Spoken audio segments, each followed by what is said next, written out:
जीवन है, जल को हम कैसे बचाएं? जल है तो कल है, जल नहीं तो जीवन नहीं। जल का कितना बड़ा महत्व है पूरी सृष्टि पे। कहते हैं कि तीसरा विश्व अगर युद्ध होगा तो जल के लिए ही होगा। आज जल को लेकर महत्वपूर्ण बैठक रही है और कहते हैं कि हमने पढ़ा था कि जो धरती में जो जल है वो करीब हज़ारों सालों का जो जल है, एकत्रित हुआ जल है, जिसे हम उपयोग कर रहे हैं।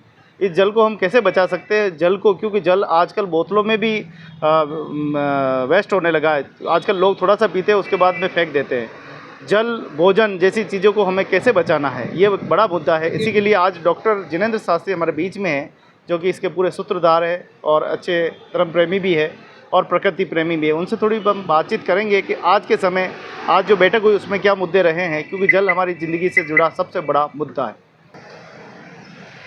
जी, कर्मभूमि से मातृभूमि अभियान का शुभारंभ माननीय जल शक्ति मंत्री CR पाटिल साहब ने और मुख्यमंत्री भजन लाल जी ने प्रताप गौरव केंद्र से किया था।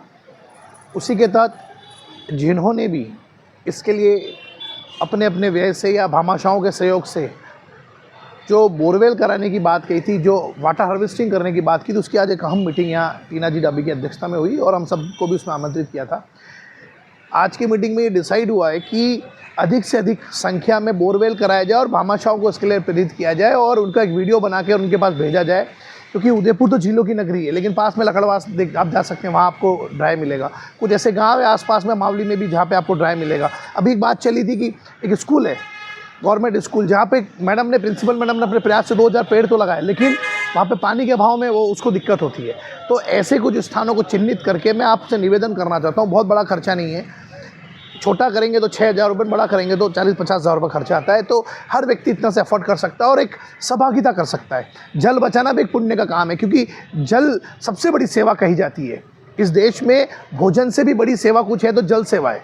तो मैं आपके माध्यम से कहना चाहता हूँ कि आप सभी इसमें पहल करें और प्रयास नहीं, इस पर पूरी दृढ़ता के साथ प्रयास करें तो निश्चित ही हमको सफलता भी मिलेगी। और आज की मीटिंग सफल हुई, इसमें सभी लोग थे, हमारे भाई साहब महावीर जी चपलो साहब सब आए थे और बहुत कड़ाई से इस बात को तय किया गया कि इसके जितने भी टारगेट्स उसको पूरा करेंगे और इसकी सफलता को शीघ्र आम जन तक पहुँचाएंगे और जनता को भी इसमें प्रेरित करेंगे। राजनेताओं का यही काम होगा कि वो उसको प्रेरित करें।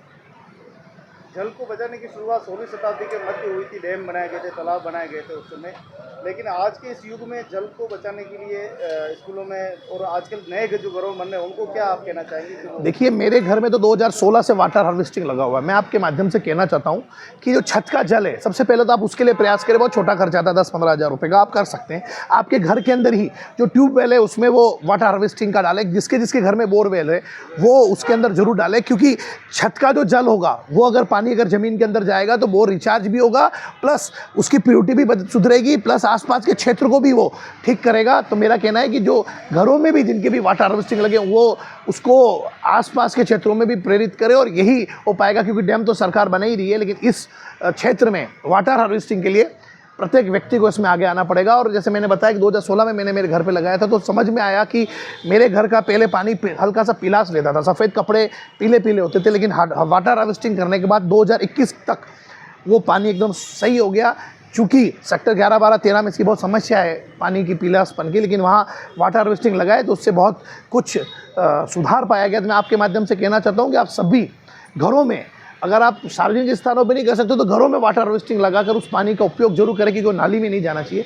ये सब हमको इसके लिए प्रयास करना चाहिए। गर्मी में जल संकट नगर निगम क्षेत्र में काफ़ी खबरें आ रही है, उसको लेकर भी बात हुई है? देखिए, सिर्फ नगर निगम नहीं, UIT परिक्षेत्र, आसपास के क्षेत्र, हमारे माननीय मुख्यमंत्री जी इसमें बहुत सजग है और निरंतर जल शक्ति मंत्री जी से मीटिंग कर रहे हैं। उदयपुर प्यासा ना रहे, इसका पूरा अभियान किया जा रहा है। और आप देखेंगे पहले एक दिन की आड़ में भी पानी आता था, तो अब धीरे धीरे ये काफ़ी सुधरता जा रहा है और व्यवस्थित हो रहा है। इसलिए ऐसी कोई बात नहीं कि नगर निगम सभी क्षेत्रों में इसके लिए बहुत जन जागृति है। आपने नगर निगम वाला जो पानी बताया था कि वो बहुत बेरा है। हाँ, मैंने अभी आज मीटिंग में एक मुद्दा उठाया था कि नगर निगम के पीछे जो लिंक रोड है वहाँ पर निरंतर 24 घंटे पानी बहता है। तो मैंने डाबी मैडम को कहा कि मैडम उसका उपयोग किया जाए, और इसके लिए कई बार पहले भी कहा हुआ है। तो मैडम ने इसको लिखा है और गंभीरता से लिया, क्योंकि वहाँ आप कुछ भी नहीं करें। जो टैंकर वाले हैं शहर के अंदर, कई बार ज़रूरत पड़ जाती है एक्स्ट्रा पानी की, तो उसका नाली में ना जाए, उसको टैंकरों में भरा जाए, फायर ब्रिगेड में भरा जाए। वो पानी 24/7 चलता है, जो मेरे हिसाब से दिन भर में 10 से 15 टैंकर पानी नाली में चला जाता है। उस मुद्दे को मैंने उठाया था और